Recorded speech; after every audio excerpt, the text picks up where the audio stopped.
আসসালামু আলাইকুম প্রিয় দর্শক, দেখেন একটা অবাক দৃশ্য। আমার জীবনে আমি এরকম দৃশ্যটা কোনো সময় দেখিনি। এই ছাগলটির পায়ের দৃশ্য দেখেন এবং এর হাঁটার দৃশ্যটা দেখেন। যদি একটু দেখাই, চাচা একটু হাঁটান তো, একটু হাঁটান।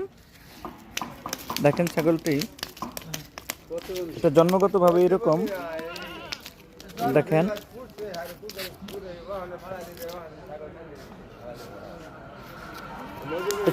ছাগলটি ছোটবেলা থেকেই এইভাবেই বড় হয়েছে। দেখেন চাচা, এর সমস্যাটা কি বলেন তো? গর্ভের থেকে পায়ের সমস্যা। তাই না? এই যে খুর অনেক বড় হয়েছে, দাঁড়ান একটু দাঁড় করেন। খুরগুলো মনে হচ্ছে অনেক বড়। হ্যাঁ, গর্ভের থেকে গর্ভের থেকে এরকম। তার মানে একেও এক কথায় প্রতিবন্ধী বলা যায়, তাই তো?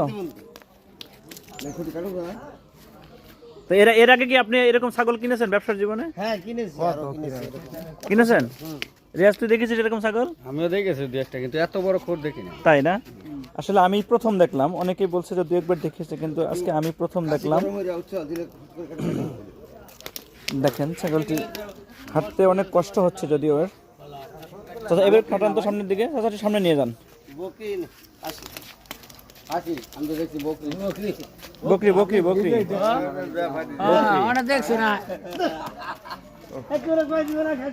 বকরি দেখছি আমি, আপনি বলছেন খাসি। ও, এটা বকরি না? দেখেন ছাগলটা কিন্তু একেবারে খাসি ছাগলের মতো দেখা যাচ্ছে, যেটি বকরি ছাগল। মূলত চেহারাটা অনেক সুন্দর, কিন্তু পায়ের খুরগুলা কিন্তু অবাক করার মতন। এরকম খুর আগে পরে কেউ দেখেছেন কিনা জানি না, কিন্তু আমি কোনো সময় দেখিনি।